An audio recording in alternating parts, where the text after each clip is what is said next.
This is Matt Beebe, and you're watching the Break It Down show.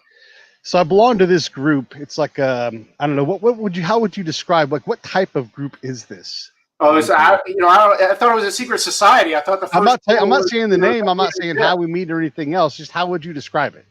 Right. Hypothetically speaking, I think it's a little bit of a right of center, but it's a good group of people that get together and dialogue on the different issues of the day. We bring a lot of different perspectives to it, and everybody kind of chimes in. Sometimes everybody lurks, other times. But it's been an interesting group to be a part of, for me at least. For sure. Yeah, and it's especially because of the exodus from Facebook for a lot of people. Ultimately, I probably wouldn't be on Facebook except for the friends capacity, which I try to stick to. But it's neat to be able to be like when you get the bios from all these people. For the most part, we're all just in a crowd, not looking at one another and just reading our stuff. So you don't really know who's in there, and you're like, holy cow, holy cow, holy cow! I better step my game up, There's some pretty cool people in the group, right? So I am often humbled by the fact that there are some really deep thinkers, and every once in a while we'll get somebody that'll just kind of roll in there with some of those aha moments. And sometimes I feel like I can contribute. We'll see. Yeah, well, the reason why we're having the conversation starting with this is because in this group, a lot of these ideas, we discuss current events, and there's a lot of people that have specific knowledge for that current event.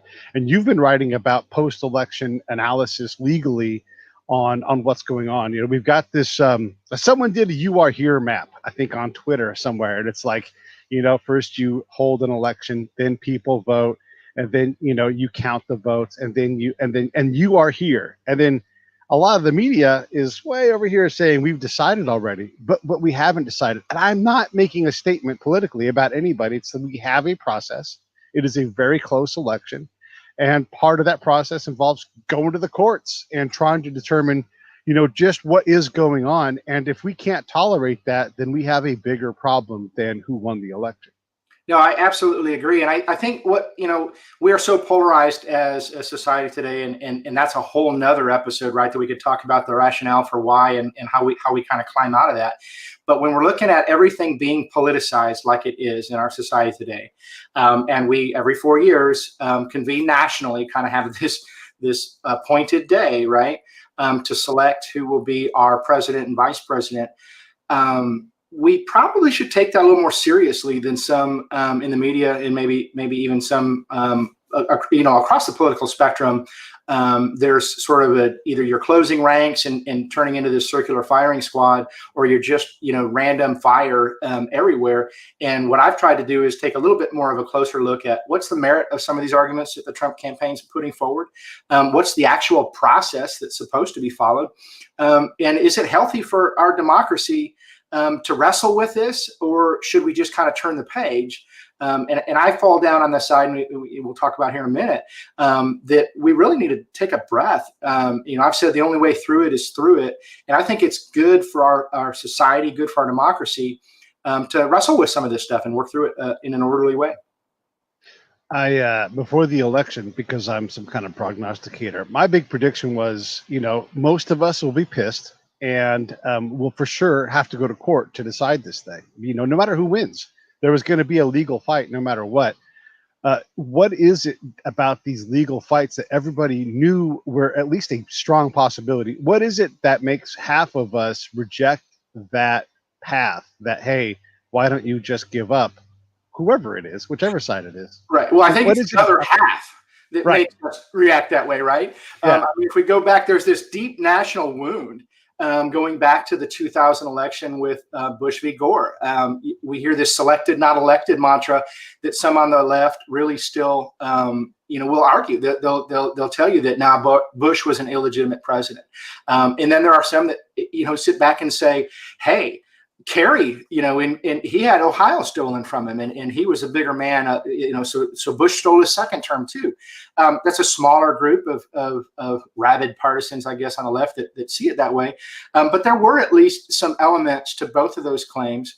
Then we had, the 8 years of Obama, where it wasn't the same type of illegitimacy, but there were those on the right who thought his election and his political ascendancy was illegitimate in certain ways. And then we've got Donald Trump, and we had Russia, Russia, Russia. Everybody got kind of tired of that. And so there's this deep volley back and forth that we've done. Now, you talk about your prognostication there. One of the things that I said in print just before the election was my prediction was it's all going to come down to the city of brotherly love. And I sort of expected Pennsylvania to be a street fight. And as it turns out, that may or may not, be electorally or outcome determinative, I think is what the legal experts are saying. In other words, it may or may not ultimately affect the election outcome. But what we're fighting about there in the courtroom in Pennsylvania is the same thing we've been fighting about for 20 years. And I think that's where it gets real important that we sort of take a step back, breathe, and then really think about what's best for how we kind of sort through all this. And let's get above the election level, and go to where the big problem is, and see if we can't, hit it in the belly button. It seems to me that no matter what side you're on, as long as your side loses, you believe the elections are compromised in some way. When you win, you don't care. You're like, hey, we won. So I'll forgive both sides for that. But there's not really an effective mechanism to compel states to. I mean, after Bush v. Gore, and there was some update in how we did these things. I think we got rid of Chads because we recognized that was not a thing. But it seems like we do need a good, firm scrub down of what is happening. I mean, especially after, I'll say this, the left compromises the integrity of the election by pushing ballots out, millions and 100 million plus ballots out. And we know that creates opportunities for people to do something that's less than honest. So, yeah, there's no doubt. So I've had, a bunch of dialogue with, left to center and far left friends and take a step back. And if I were to tell you that, and this is not sort of subjective, I'm gonna make up some numbers here just for the illustrative purposes. But we know that the mail-in ballots skew to the Democrat side. We saw that in fact, that was why everybody was actually, if you were paying attention, you weren't surprised. But that was why we saw election night leads for Trump. And then as the absentee ballots were tabulated, that lead decreased. And in fact, Biden eclipsed him in several of these swing states. That's because these absentee ballots sort of swing towards the Democrats' favor. Some of that's ground game. Some of that's reflective of how their voters tend to engage the electorate. Some of that's COVID related. But even going back before COVID was on the scene, that was advantage Democrats. It has historically been that way. So now if I would have told you last summer that Donald Trump had implemented a process, and by the way, let's just put a number on that. Let's say it's 2-1. In some states, it is actually even more in the advantage of Biden in the absentee ballots. But let's say it's 2-1. And in last summer, Trump put forward a whole bunch of processes and lawsuits and challenges that closed that gap and was going to put barriers to vote. You would have the left screaming bloody murder, screaming voter suppression, because he was trying to improve his outcome with absentee ballots. Now, the thing is, if that would have outraged you, and if you're talking to your sort of left-leaning friends that say, oh, he's got no case, he should have just gone out there and hustled better to get absentee votes, he shouldn't have down-talked absentee balloting, right? Take a break. If he had done that, you would have freaked out, right? I think that's a reasonable thinking person would have done the same. As soon as you said Trump, freak out is the appropriate response. Yeah, for sure, right?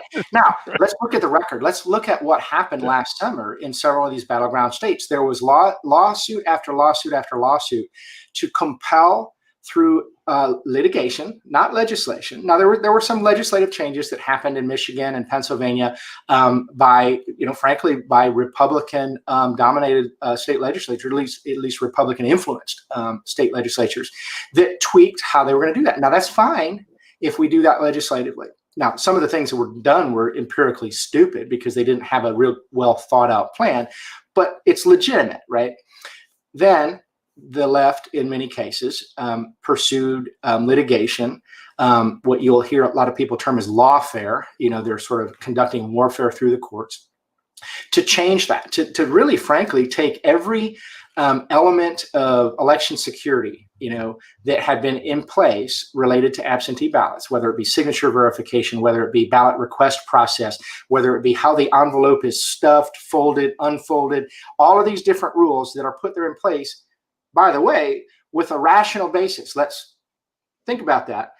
They understand, those legislatures understood, and it was in their prerogative to say, we think this might be a little riskier than showing up at the polls with your ID. I think thinking people would say, yeah, that probably is. Not to say they're all illegitimate, not to say that they're reeked with fraud, but there's an opportunity for malfeasance. So we're going to raise the bar a little bit higher to mitigate that. And that's what those state legislatures did. Now, the courts, and in some cases, unelected bureaucrats, in the case of the Secretary of the Commonwealth of Pennsylvania, just disregarded what the legislature had put in place and dropped all of those barriers protecting most of those ballots. Now, did that mean? But don't go another step further. Yeah. I want you to back up and say that last part again in a different way so we can all understand what you just said. Let me try first. You're saying that we ruled by judicial fiat, a certain set of parameters, which were maybe a step or two higher security-wise, because pushing an unsolicited ballot out creates a lot of problems. And we don't do this normally. And the history of doing this, I don't know, did we ever even decide who won the Iowa delegates for the Democratic Party? I don't know that we ever did. So the court's like, yes, let's do this, but let's make it here because there's like a three-legged stool as I see it. You have suppression, you have enfranchisement, and then you have opportunities for fraud, right? And you have to secure the election. So you don't want to suppress votes, but you also don't want to invite fraud. And it gets to be really a problem if you make one leg taller than the others. And this passion for enfranchisement it also doesn't create educated voters. But please say it again. And did I get this right? No, I think you got it right. I want to emphasize one other point too, because why this argument is important isn't just so that we have an accurate outcome, right? It's so that we have a believable outcome. And those are two different things. And that's kind of been the thrust of a lot of my argumentation on this, is that the believability of the outcome is frankly more important than the actual outcome. I know partisans on both sides would say, no, but in reality, for the republic, for our democracy, for this American experiment, if we no longer trust the basic premise that elections are to be believed and transfer of power and all that sort of stuff is appropriate. Now, to your point, what we saw was legislatures enact certain standards in an attempt to both secure the outcome of the election so that it would be more secure, but also so that it would be more believable. And then we had unelected bureaucrats and state courts intervene and say, no, COVID, voter suppression, all sorts of different arguments that were used. But ultimately, we dropped our guard in all of these battleground states. And that's kind of something that I think people forget, is if you're not in one of these battleground states where all of these changes were made last minute, Wisconsin, Michigan, Nevada, of course, Pennsylvania, Georgia, if you weren't part of that, if you're in what I would call, I'm here in Texas, I would call more of a normal state. Some might argue that. But what you experienced with your balloting and your voting, whether it was in present or absentee, is very, very different from what happened in several of these states. I had an argument and good conversation with a family member who has been an election judge, an election volunteer for years and years in the state of Ohio, and that person was unable to, initially say, no, we do it. That's not what they do in Pennsylvania. All of those procedures that you put in place in Ohio after the 2004 debacle up there, and it appears that Ohio has done a great job. All of those things that they did in Ohio isn't what happened in these other states. So it's chaos in some ways, and chaos breeds confusion. Confusion breeds opportunities for mistrust and even the conspiracy theories as well. And so that's kind of where we're at today, I think, because of those changes. And I don't think they were good changes. Empirically, I think you can look at them and say, why would they have done that?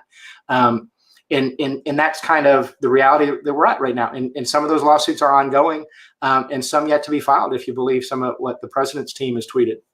Yeah, and we can get to that in a moment. I want to cover this ground one more time because it's pretty remarkable to me.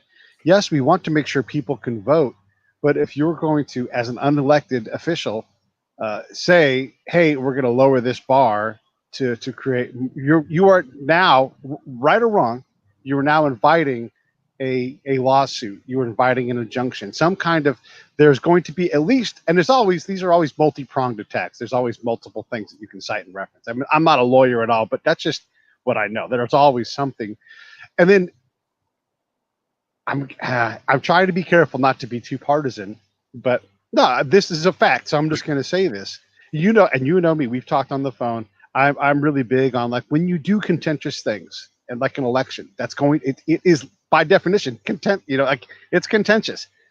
You have to be above reproach if you want to stand above the fray and say, no, I don't care who wins, But the secretary, I think it's the Secretary of State of Pennsylvania or for Philadelphia, literally before the election said there was no way Donald Trump can win.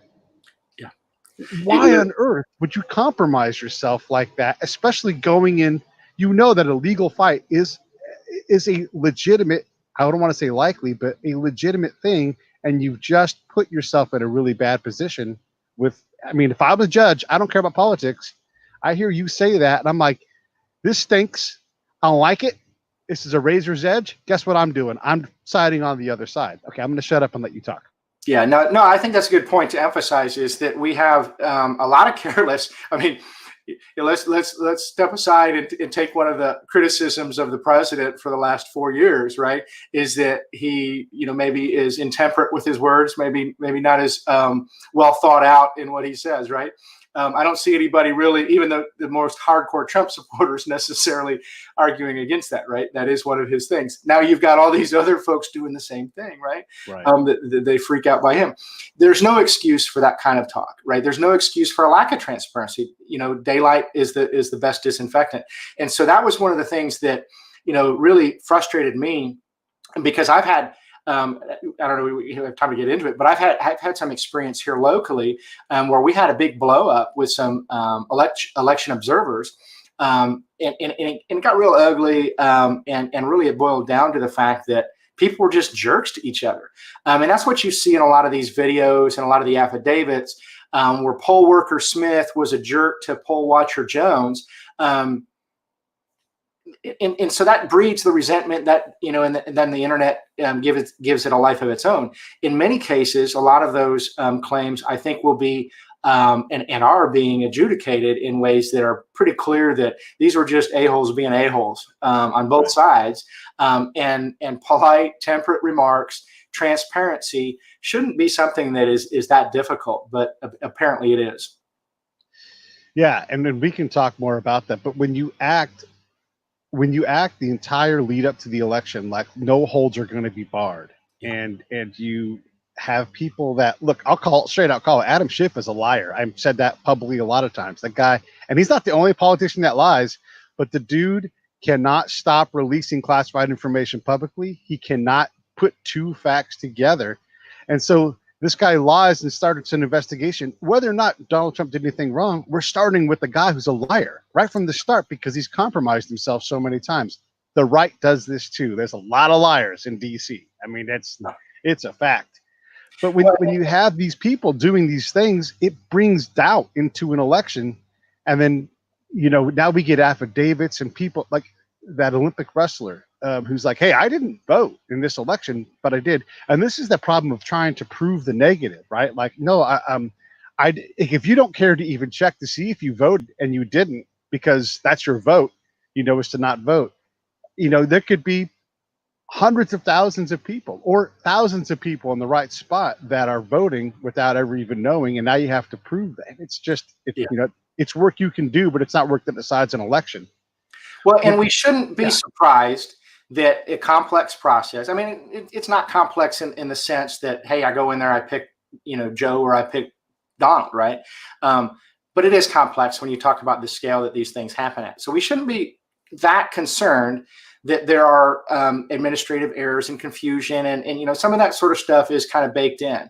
But what we should do is be very upfront and honest, clear, say, oh, yeah, what we found in the Georgia recount just yesterday, that somehow they messed up and forgot to tabulate or include one of the memory cards from one of the tabulators during their early voting period. That's a pretty big problem.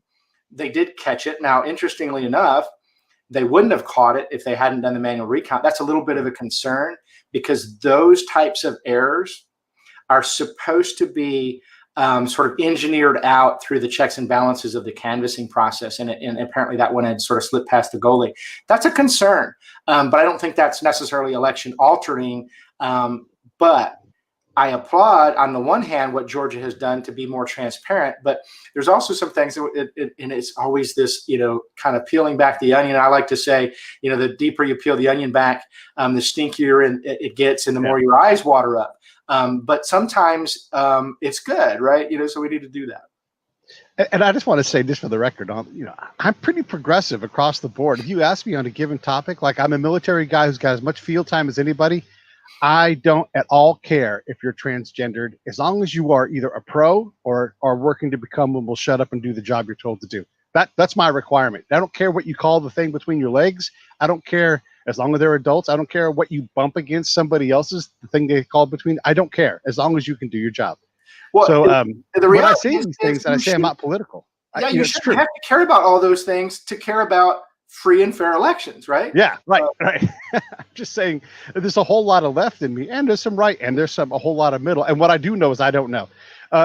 Doug brings up a good question here.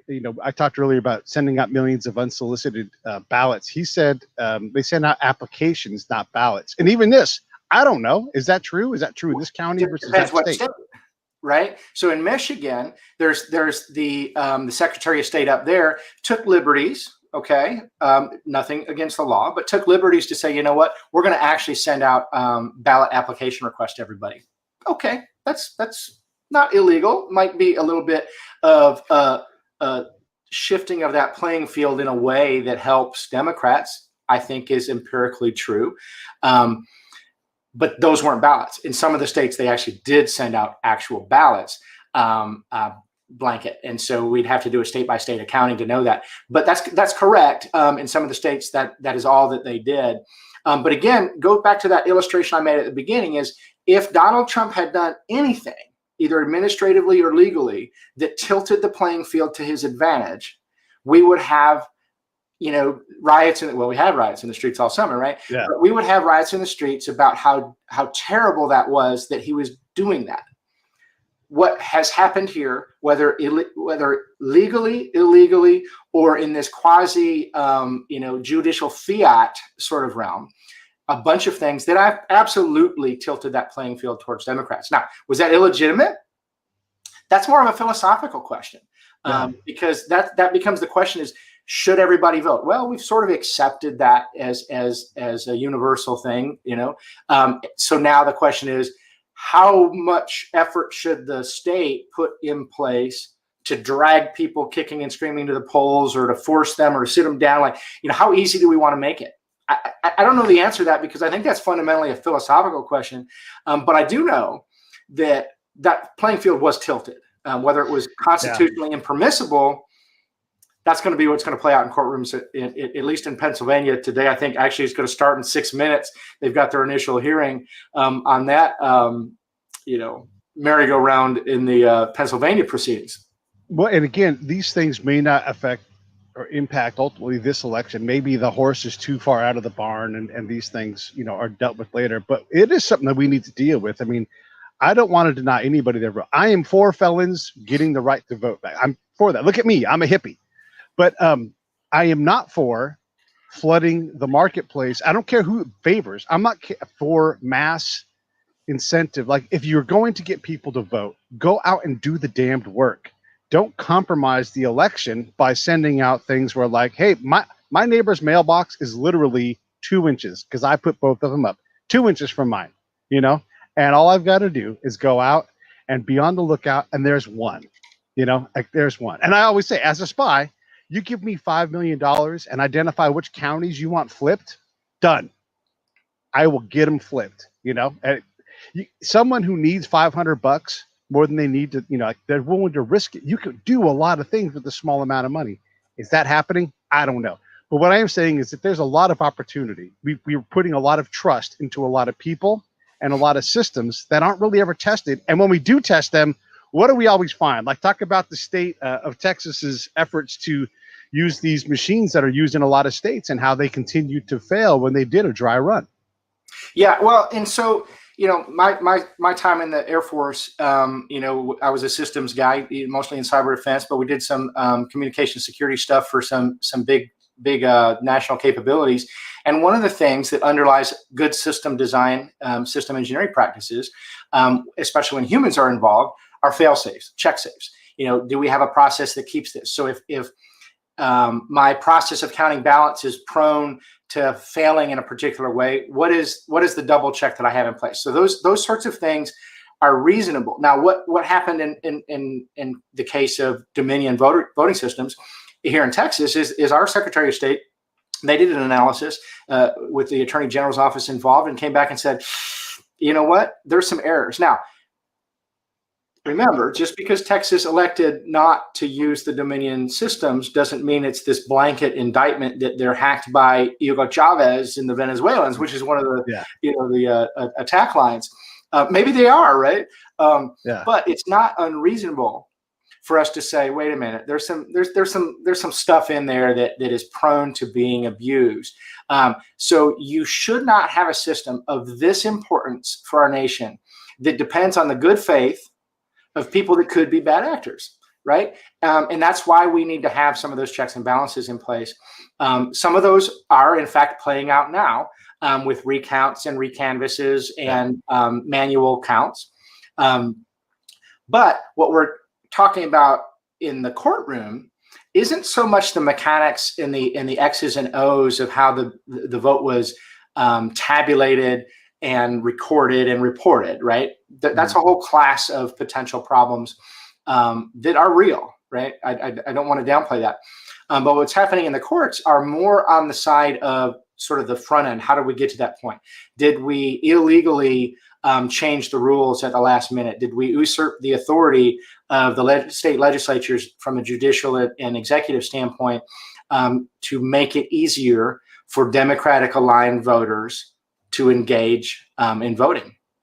I think we did. I think, and I want to dive deeply into the legal part as we get to the second part of the show here, but I also want to continue to canvass the landscape and to prove your point about what if Donald Trump did this.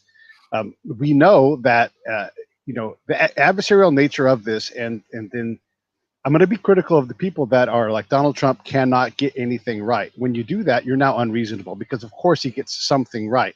So like when and I saw a quote somewhere, I can't place who it was or what they said, but it was a postal official, and they said, yes, we're getting rid of some mailboxes because the flat out answer is nobody uses them. They're literally empty, right?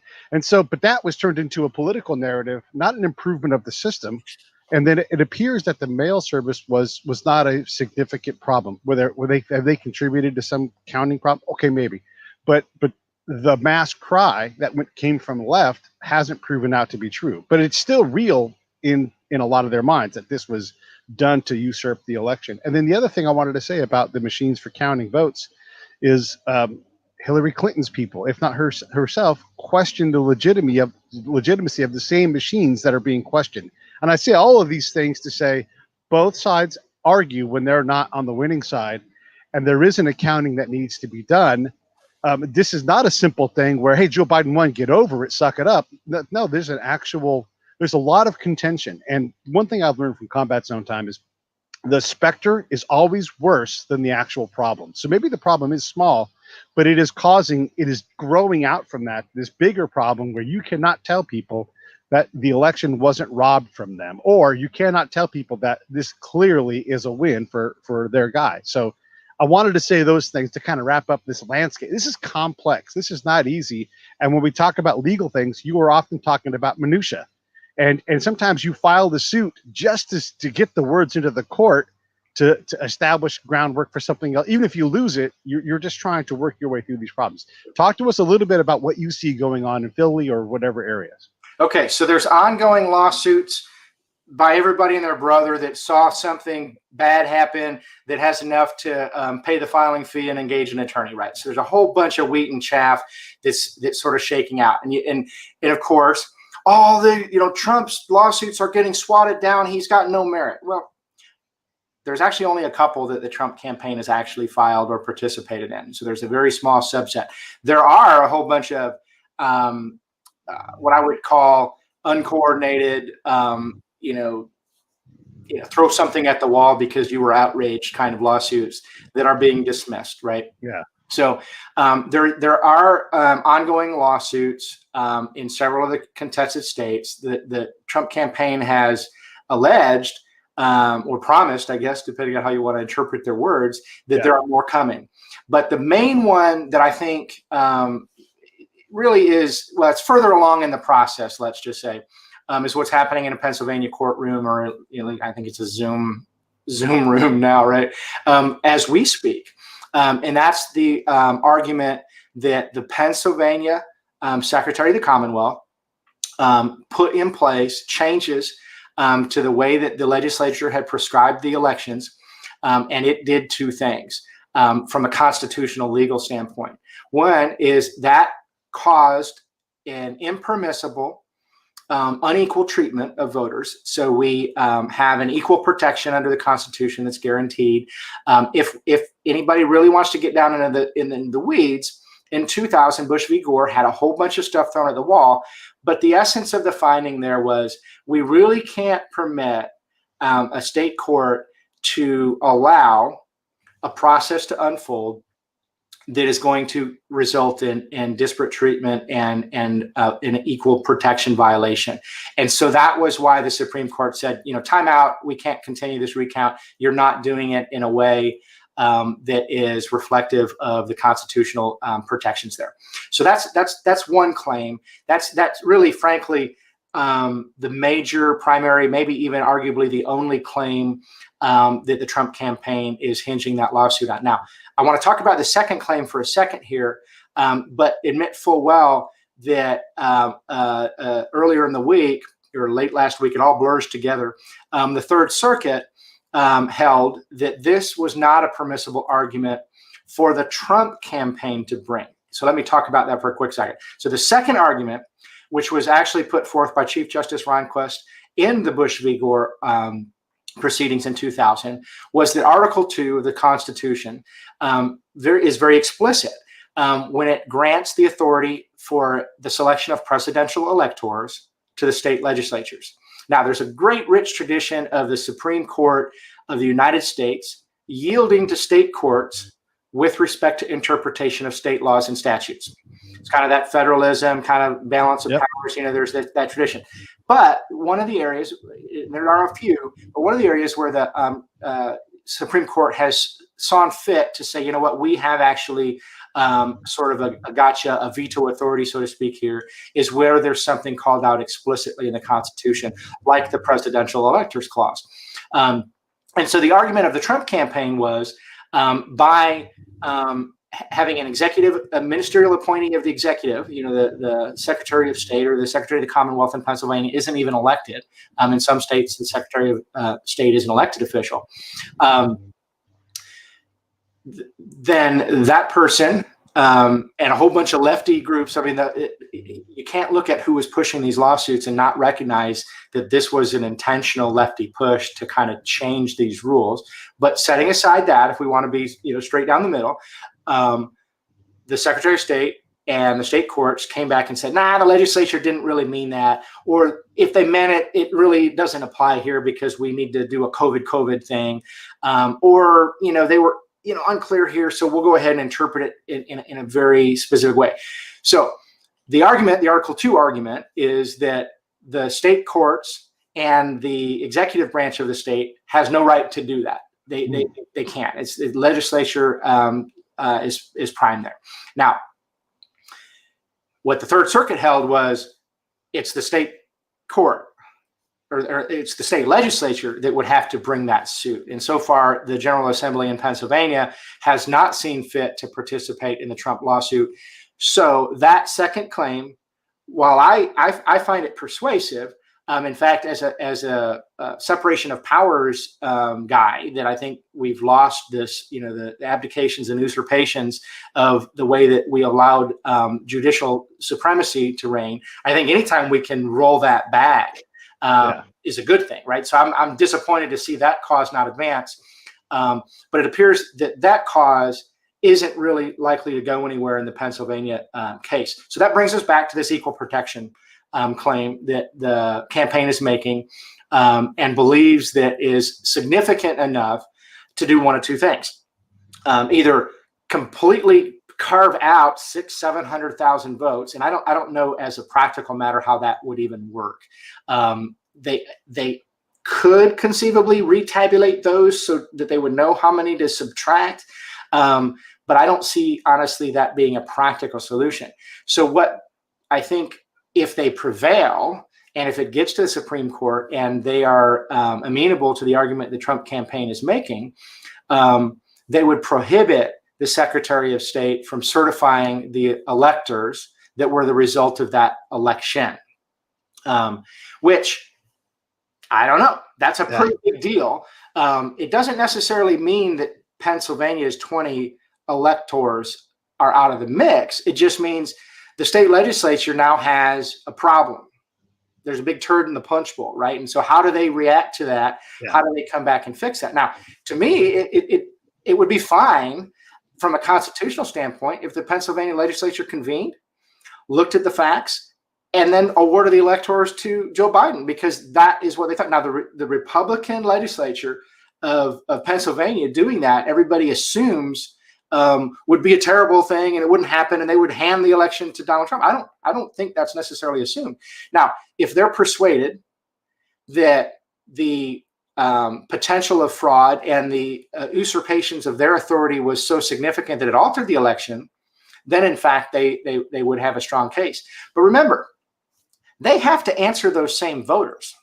So there's a pretty strong check and balance there, that the people closest to the voters of Pennsylvania having to sort of have a little bit of a do-over to figure out administratively and procedurally how to submit valid electors isn't necessarily the worst thing. Okay, so we're way off in a field here of the core findings, or the core arguments.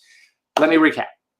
So there's two major arguments. There's one that says, hey, they did a whole bunch of stuff and it caused disparate treatment of voters. Constitution says equal protection. What they put in place is impermissible. Hey, Supreme Court, overturn this election. Second argument is what they did was a violation of the Pennsylvania General Assembly's unique plenary authority under the U.S. Constitution, and so therefore that usurpation is impermissible. If they're not going to stand up and fight that battle for themselves, the Third Circuit has said that the Trump campaign can't do it on their behalf. Yeah, and we're talking just Philadelphia in this case. Well, just Pennsylvania, Philadelphia being the primary reform. But we still got to deal with Michigan and Georgia and all these other places as well too. And we probably won't get to all of that in this episode. But you're laying down the exact thing that I wanted to do, and I wanted to go back to the equal treatment of ballots, because this has gone through the Supreme Court, and if there's a challenge to that, I would think that the Supreme Court takes that on, and you put a nugget in there that I wanted to highlight. We are really bad, and this is assuming that the state legislature will always fault to partisan sides, that the Supreme Court will always find against the thing that I want because of partisanship. But that doesn't prove to reliably be the case, and we're really bad at looking back and saying, oh, like just this past year, or maybe it was in 2019, recently the Supreme Court had this case where they were trying to decide on that law from the 60s, in terms of did it apply today to modern times, in terms of protection of people who were gay and a variety of other things, right? And everybody on the left assumed that the Supreme Court would get this wrong because of partisan natures. And really what they were arguing, and I'm not a lawyer, but I think I read these things because I want to know what happens. They were arguing, is this law valid, or was it written in a time before the context of today? And the Supreme Court said, no, it's valid. You can apply it in this fashion. So one, that goes against what the left was gnashing their teeth about. Shame on you guys for not saying, hey, they stood up and did what they're supposed to do. And two, even if they did find against it, it just goes over to the legislature. Hey, update this law so that it accounts for modern times. This is what happens all the time. But we're really bad at looking at what the state, I mean, who even knows what a state legislature does day to day anyhow, right? None of us. But we just assume that it's going to go against us. This is part of that specter that causes us so many fits. Well, I think you're absolutely right. I mean, I always talk about two sides of the same coin. We talk about usurpations of the courts, but there's an abdication that's kind of the flip side of that. Our legislature, especially Congress, how dysfunctional is Congress? They've abdicated their responsibility to everybody else. Yeah, absolutely. The administrative state on the executive side gets to, basically make law as a bureaucracy. In many cases, Congress has essentially delegated that authority to them. And then they sit idly by when the Supreme Court rules or writes law or rewrites law, those sorts of things. And yeah, there's an appropriate role in the argument for criticism of judicial activism and interpretation strategies for the Constitution, whether it's a living document or a originalist. Those are good arguments to have, but Congress doesn't need to actually have those arguments. Congress has the authority in most of the cases to step forward and say, okay, we're going to do it this way then. And likewise with the state legislatures. So if they would sort of find their way and be more willing to step forward and assert their authority, I think that would be a good thing. Truthfully, they're closer to the people. They're accountable by the people. So that shouldn't be something we fear, even if it's uncertain, right? So now we've got to think about how 435 people are going to vote instead of 9 people in robes are going to vote. So what? Right? Yeah. Which is a more legitimate outcome. The closer to the people you get, I think you have a claim that it's a more legitimate outcome. Are you working on some battery-powered headphones at all? Because it sounds like the sound has gone a little bit like low on battery power. So. No, I'm sorry. Maybe I shifted a little bit. Acoustic. I don't know. Well, we'll see if it goes away or not. We'll deal with it if we have to. Right now, we'll just tolerate it. All right. Okay, then the other thing I wanted to ask about in terms of the legal challenges is there's like these procedural things that we're talking about right now where, hey, you guys changed the rules to this, and the other side's going to say, hey, it's because of COVID, what are we going to do?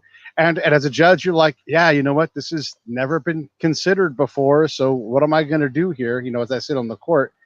These things are important, but are there another across the board? Are there another flavor of? Actually, I wanted to get back to the equal processing of these ballots because you said words like plenary and all kinds of things like that. So, what you're saying is when you get a box of ballots that come in, from mail-in ballots, and then you get a box of ballots that come in as absentee, and then you get a bunch of on-hand ballots that are paper, and then ballots that are electronic in some cases. You have to process them in as close as you can the same manner. You can't treat them in different ways, and that's what the Trump campaign is saying is that of these 700,000, you guys didn't do that. Like we've already established that. So 2 parts of this question. One, in the Supreme Court, when they found this in President Bush's favor, were there any of the existing judges who were more left-leaning in their decisions in favor of this equal protection? And 2, what do you think? What do we do if it is these 700,000 votes? What's the most likely outcome? Like, what's a judge going to say? Like, hey, there's nothing we can do about this. This is just a bad one. Proceed. Thank you. Like, I just kind of pocket veto it. Yeah. So it'll be interesting. And I had. Well, let me answer the first part of the question first. So remember, it was a 7-2 verdict. Nice. Bush v. Gore, right? And so there is a pretty good belief, and I think it's a fair prediction, that if disparate treatment is shown in a significant way, that will probably have that argument prevail at the Supreme Court. Now, whether there's a threshold there that is in play or not, I think that's anybody's guess at this point in time. I mean, invalidating 700,000 votes seems to be a bit of a stretch. I mean, that's a pretty heavy lift, and I would be surprised to see the Supreme Court take that on, right? I think what is much more likely that they would do is they would say, you've screwed this up. This is impermissible. You can't move forward with these electors. Even that is a pretty big deal, but they haven't chosen sides. And so when you see judicial restraint, especially on that kind of issue where half the country is going to hate you on which way you just decide, to say, you know what, you guys messed this up, go back and figure it out yourselves. I think that's more likely than not how they would choose to resolve it, just because it kind of makes more sense just from a strategic standpoint. But from a legal standpoint, they're not going to be in a position, especially on this kind of timeline, to weigh the evidence, to say, well, 700,000 votes were improper, and so we need to take 106,000 off for President Trump and 283,000 off for Joe Jorgensen, whatever. Like, they're not going to be able to do that. So I think what most likely is, if it advances and if they are receptive to the Trump campaign's arguments, I can't see them overturning it in favor of either candidate, but I can see them sort of throwing it back on the Pennsylvania legislature to correct. And again, as I said earlier, I don't think that's bad for democracy. I think that's fine. You saw the national embarrassment that the hanging Chads put on Florida in 2000, and they were one of the first to report this time around, right? They, physician heal thyself. They got their act together. Some of these swing states need to do the same. Yeah, I agree. And again, whatever comes out of this, and ultimately, I'm not stoked about other guy winning. So this is not in any way partisan for me. I think when you're picking between the lesser of two evils, you're picking evil. And it's like we've got to get better people in here. I mean, goodness gracious, and yeah, that's going to distract me into something else. These legal fights, though, like the 7-2 decision, you're not hearing that in terms of, like, let's deflate this panic bubble. We've been through this before. We can take it, and we don't know. Like, so instead of pandering and saying the opposite of the president-elect, all this other stuff, I know that the candidates wouldn't do it. I doubt if I would do it too, but like a calm voice saying, hey, there's some challenges. I want to win this thing fair and square. Stand up and be like, you'll know if I win, and I believe I have, you will know it, and it will be a no doubt about it thing. But we're not hearing that. We're hearing a bunch of other nonsense. I'm pretty sure that's what President Trump tweeted last night, right? Isn't that kind of verbatim what he said? I didn't see that. I honestly don't pay that much attention to Trump's tweets anymore. But is that what he said? No. No. What? Exactly. Did he say I won? I'm sure. Yeah. I think I won the election was trending, and I think if that is reflective of what winning is, I think people are going to get tired of winning pretty quick. Is it up to the court to sort out? Okay, so we have a lot of, well, frankly, we have a lot of fire. It's not a big raging fire, but we have a lot of smoke. Like this kid who's the wrestler in Nevada/Tennessee. That is a problem. And then how do you in the time frame required deal with, like, look, if you want to, it's fairly easy to have a place in Tahoe on the Nevada side, and then your palace down there in Santa Clara County, right? And you just vote in both places. It would be, I don't want to say it's easy, but it is completely possible to get a license in both places, and then unless someone looks, you can vote in both, or Idaho, or any other places where California voters might go. And I'm not trying to put anything. I'm from California. I'm just saying this is something, or Arizona, right? It's easy to do, to be licensed to vote, even though it's illegal in both places. Well, you've got a lot of scenarios like that, or Right. People with vacation homes or retirement, snowbirds. I grew up in Michigan, live in Texas now, but we had the snowbirds that would winter in Florida or Georgia, those sorts of things. And so you've always had sort of the opportunity for that.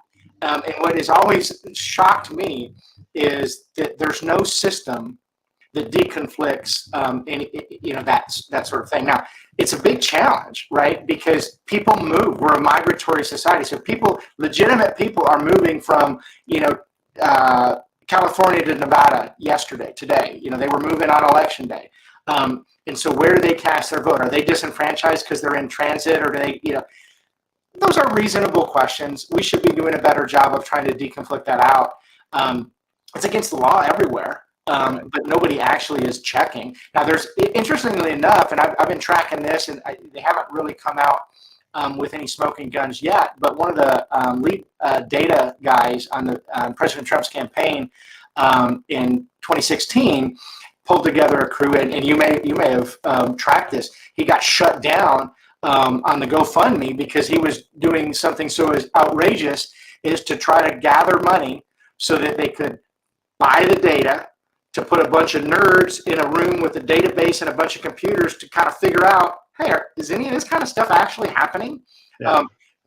And that was somehow, terrible. So GoFundMe had to shut him down.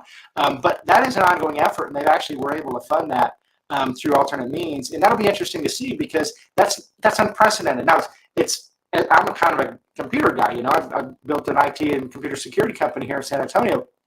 It shocks me that that's not routinely done. Yeah. But the reality is nobody's done that before. So we're going to see from this election a lot of light shined in new ways.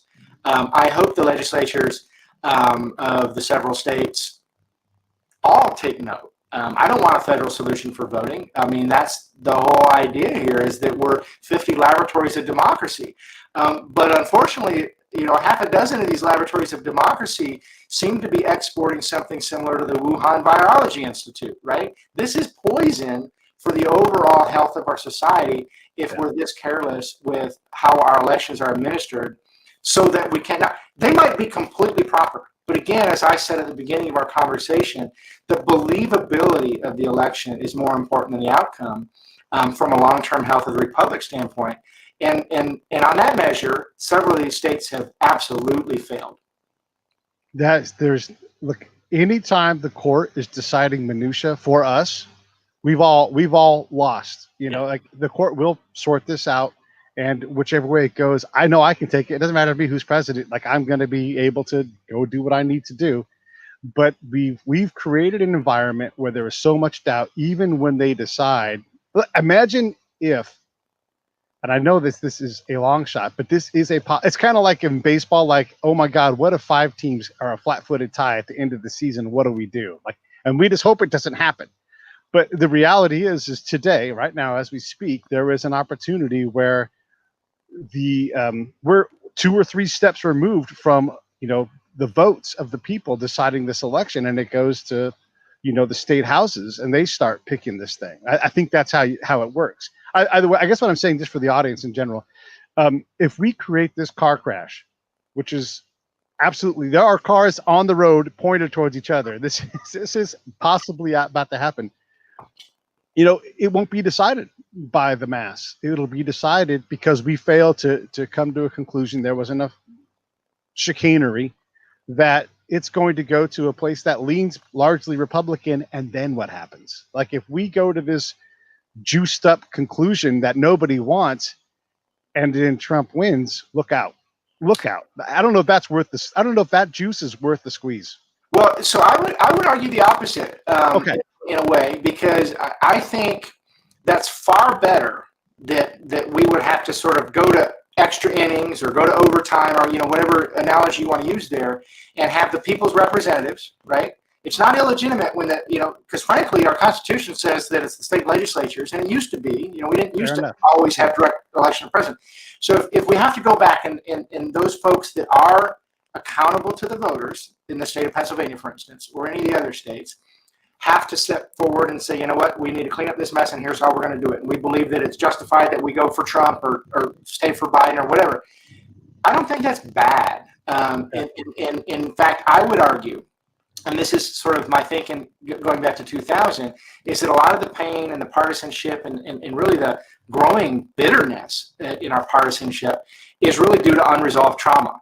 And so having 7-2, well, there was still the 2, and the other 3 were corrupt, and they were, the reality is working through that in a constitutional way, even if it's non-traditional, isn't something we should be afraid of. And I think it actually has the potential to heal the nation. There will still be naysayers, but the more legitimacy we give the resolution process, the better. And that's kind of why I've always been, since the third, an arguer, or at least I've made the argument that let the court cases play out. I mean, why should we be calling the election early? That just serves a particular narrative that I don't think is healthy, because now half the country is disenfranchised by the media. Well, probably half of us were already disenfranchised by the media. Well, they've got a bigger problem anyhow because they're getting we're getting disinterested people, and that's why my show does well because we're having a very sane conversation about a complex thing, and we're not going to profess to have the answer, but I'm not pushing for either candidate to win. We're just illustrating here, and Yeah, and the media and I would put myself in that same category too. I don't know what the right answer is here, and even some of these arguments about whether or not it should have been allowed to make it easier for absentee voters to vote. Is that bad? Is that bad? From an overall perspective. Now, time out. Quick thing. What we didn't talk about in relation to that I wanted to make sure we hit on. It wasn't just stuff like signature verification. It wasn't stuff like you didn't have to even request the mail-in ballot. You got it sent to you. Those sorts of things I think people are familiar with.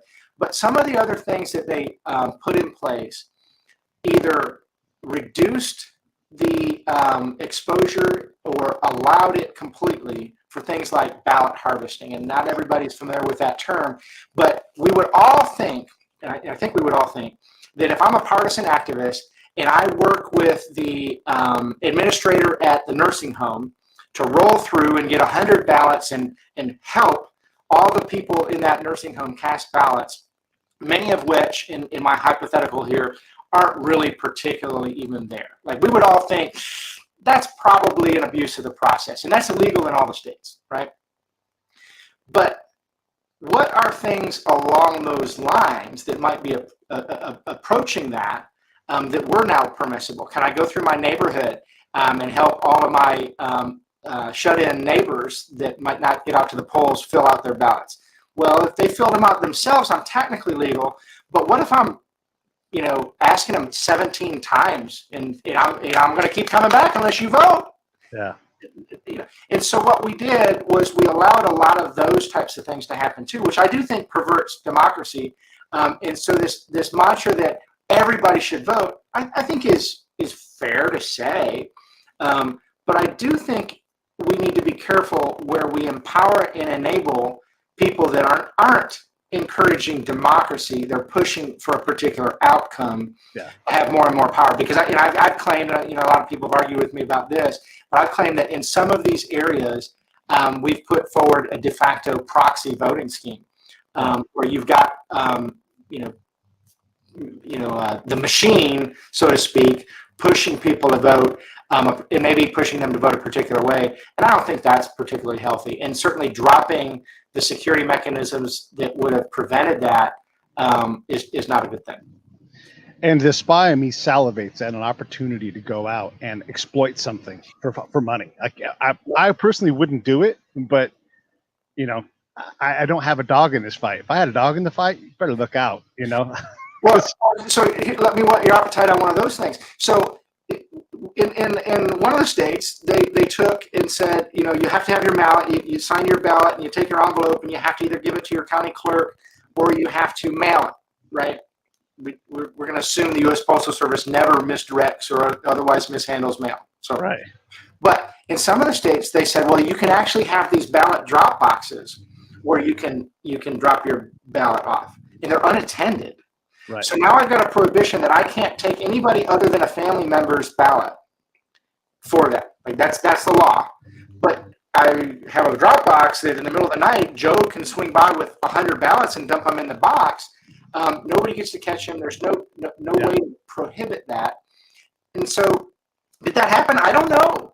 But it's reckless for whether it's the legislatures, whether it's the executive branch or the judicial branch to allow rules that make those sorts of things possible, which make these sorts of conspiracy theories believable. And that's the real threat to our democracy, I think, is not being precise about this. So when we get down to the esoteric legal arguments and this and that, all this sort of stuff, this is one of those times where we really actually need to use our attention span a little bit longer, focus a little bit more, and hold these elected officials accountable. Because it's inexcusable that we're here 2 weeks after the election still arguing about whether or not all the votes have been properly counted. That's not a healthy thing. Well, and the God's honest truth is why the hell is CBS, Fox, whatever outlet it is, why are they the arbiter of who won? I mean, the press has been wrong more than once on these things. And Joe Rogan has more listeners anyhow. Joe Rogan's not calling it for anybody. If anybody's responsible, he's, all of these guys, Tim Pool, Shapiro, these guys have hundreds of millions of people at some point, either they're multi-spins or whatever, but they've got a large portion of this audience. They're not calling it. They're like saying, hey, and then I'm like you said, we can lean pretty heavily on our Constitution because it's proven to be, robust and should get us through if we like it. It's just we're so desperate to kick one guy out of office. And again, why would you be excited about Joe Biden as a president? It escapes me. But yeah, it's crazy with the legal fights. And then let's also realize that once the ball is hit back the other way, I imagine that the Biden team is going to be like, and now here comes our lawsuit, challenging this and appealing or whatever. And then I wanted to add one more layer real fast. I know we're out of time basically, but we'll talk more if you want to. So the Biden, return of serve to say, hey, yeah, that was cute. Here comes our, litany of lawsuits. But also, yeah, you know what? Let's just go with that because I don't want to keep you too long. No, I think that'll be interesting. So far, I don't believe, and I haven't done a complete analysis on all the state lawsuits for this, but I don't think the Biden campaign is an intervener in any of the cases. In other words, they're kind of letting it play out, and they don't have a dog in that fight directly. Surely there is some coordination that's occurring. I know they're tracking it very closely. In fact, all of the major law firms that are engaged in this are tightly, close to sort of the Biden campaign or sort of a more Democratic establishment. So they're definitely involved in there, but I don't believe that they're officially involved in any of the case. I'm pretty sure they're not. So that'll be it'll most likely they would be an intervener that would sort of get involved if these cases advance, would be what I would predict. So yeah, we'll see how that plays out. Like I say, I'm not invested in the outcome at this point in time. I think it's healthier for democracy if we let it play out. What we are now in this mode, though, is I think there's a great awakening of people that were not fully aware of just how much the media tries to force a narrative. I mean, it really is scary. If you just zoom back for a minute and look at what the media has been pushing, there's really no excuse. They're, especially on the heels of their failure for their polling, which is just abysmal. You would think this would be an opportunity to just take a breath. In fact, what's better than a protracted, prolonged, election from a rating standpoint? They would be having much better ratings if they were playing this out breathlessly, which is what you would expect of them. So it gives rise to the question: why are they so quick to call it for Biden on election night? Why were they so quick to call it on that Saturday, right? Which just so happened to be the anniversary of the first time Joe Biden was elected to the Senate in Delaware, right? So they want their storybook, I'm sure that was all just coincidental, right? Those are the kinds of things that people get upset about. And I think thinking people in the center, which I think the vast majority of the country still qualifies as thinking people in the center. Maybe not, I don't know, sometimes I wonder. But I think thinking people in the center look at that and say, this is ridiculous. That is not a healthy thing for the democracy. So I think in summary, we're going to see it play out. I don't know how the court cases will play out. I think there's valid constitutional arguments for them. I hope they play out because this will illuminate the next thing. More importantly, I hope the people are awakened. I hope the state legislatures are awakened, that we don't have a process in place that gives rise to the trust that's necessary for our democracy. And honestly, the only way through it is through it. Yeah, no, I agree with you. And then, and I'm not the first person to say it, but I like to say it a lot. If you think that voting is enough, look around you.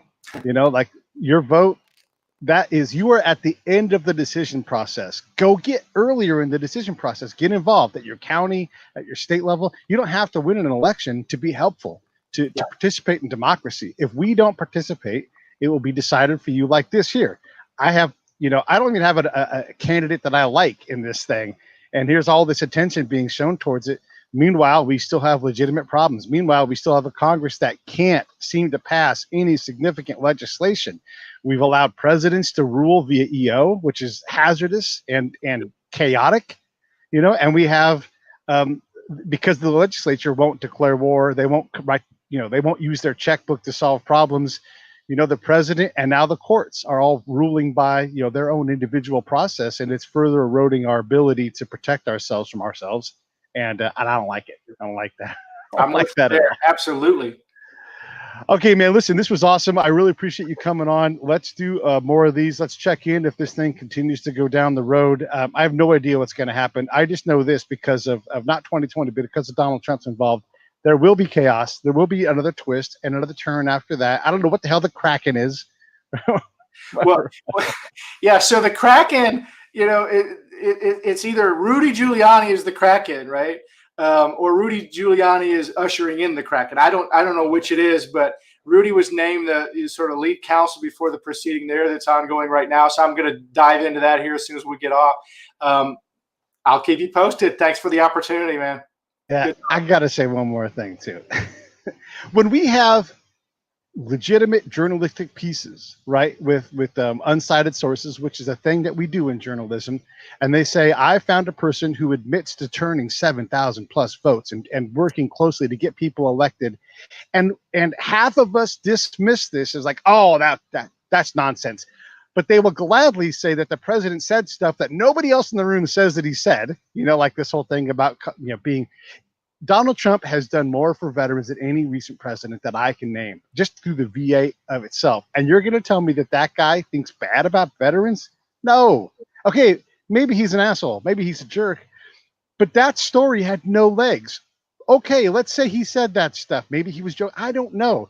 But don't dismiss people, operatives, saying, I did this. Did they do it? I don't know. It is an unnamed source.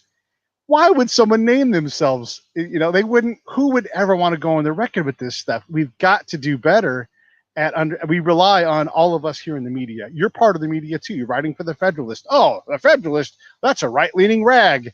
No, damn it. There's smart people making these arguments. And if you can't take and read what smart things are being said, then we're all screwed. It's good to be a gatekeeper, I guess. And the reality is that the alternative media, the smaller conservative sites, they're not gatekeepers. We might be cheerleaders in some ways. We might be opening up the aperture and talking about things in ways that other people aren't talking about, trying to break through. But the gatekeepers are still largely a very, very leftist bunch that I think the curtain is being pulled back on. Not just a leftward leaning, but a very intentional advocacy for one side. The thumb is on the scale, and it's not just from I'm just a little bit of bias, so I only look through it through this lens. No, I think they know what they're doing, and that's a whole nother topic, and that could be scarier for the future, because that fourth estate really is an essential part of the way that our national dialogue has gone forward for hundreds of years. And it's unprecedented the degree to which stuff is censored. It was tamped down. You see all sorts of news now coming out. I'm sure over the coming weeks, we'll get to talk about Hunter Biden again, and Joe in China. Yeah. Oh, by the way, yeah. Couldn't be talked about. That's bad. Just really bad, regardless of which candidate you want to see win. That trend is not going to serve our democracy well. Well, and I think, and I don't want to keep you forever, but I do want to make this point. We have to realize that the FBI has tarnished its own legitimacy. And it's not a whataboutism. It is absolutely illegal to have top secret SCI on your home server. There is no way out of that box. You can't say, oops, I didn't know. And then there is no Secretary of State that says, oh, I didn't know that was classified. I read that and I didn't know. It doesn't matter. Acts of omission or commission doesn't matter. Once that goes down, I cannot look at the FBI seriously when it comes to political things, because I'm not saying lock her up or like that, but why isn't she locked up? Why? She admitted to it. I take full responsibility. Good. How did you do it? Why did you do it? What damage did you do? Who did you get killed? Because without a doubt, if you have top secret SCI, look, as a spy, if you've got a Chinese spy on your staff, like Dianne Feinstein or whoever else does as well, I want to know what the hell happened. Because if you gave me that source, look out. Look out. There's nothing that I couldn't accomplish if I've got an operative on a senior official in whatever country you want to pick. It's over. I will have my fingers in everything, slowly just making things happen. And if it's happening on Dianne Feinstein's staff, it's happening anywhere in Congress. Well, what you touch on there, Pete, is the failure of our mediating institutions, is whether it be the media, whether it be FBI, whether it be Department of Justice, in many cases, the military, intelligence community. We have these systems and groups that should be in place that we can trust. And that trust has been destroyed for good reason. For good reason. They've failed at that. And building that trust back is going to be a long haul. But it's not going to happen if we're not honest, at the scope of the problem. Yeah, yeah. And if there's smoke, there's fire, and again, I'm not picking on Dianne Feinstein or the left. This, I'm sure, is China. This just in.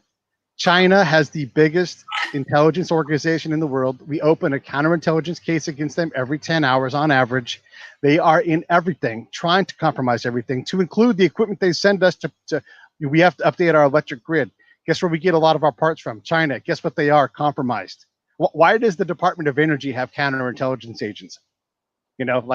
These are real problems. And if we can't hold ourselves accountable, and if we don't have someone to say, hey, these guys in these suits at the FBI are good people. That if your kid gets kidnapped, yeah, you probably got a pretty good shot. These guys are pros. But if it's political at all, I can't take them seriously. I can't take the news seriously. I can't take any of it seriously. Actually, it's funny, just to plug my piece at the Federalist as well. I know you kicked it up in a link there, but if the audience goes back to that link and goes back the prior report that I released just before the election was on Joe Biden and China, in particular, what the overall process, and really not just Joe Biden, but the system under Obama, Biden, really is scary. And you see some leaks starting to come out right now that one of the things that the president might do in his final weeks in office, if it truly ends up being the end of his presidency here, which increasingly it looks like it's probably going to be, let's be honest, right? But he's already posturing like they're going to leave some of the breadcrumbs out for us to see just how bad China has been at trying to attack us along the way. And I think that's an airing that needs to happen. I think that's something that we need to take seriously from a national security standpoint. But we also need to recognize that, there are bad actors around us. Not every shadow is the boogeyman, but there are a lot of people that are out there with evil intent towards our great nation. And we need to stand against that. Yeah, definitely go check out Matt's work on the Federalist. That link there. Just type in Federalist and type in Matt Beebe. You'll find it. And then let it be known here, I'm calling it for the winner. The next councilman in Matt's district is, in fact, Councilman-elect Matt Beebe. I don't know about that, but thanks for the endorsement. We'll use that in the video. There it is. Okay, stand by. I'm going to turn the thing off.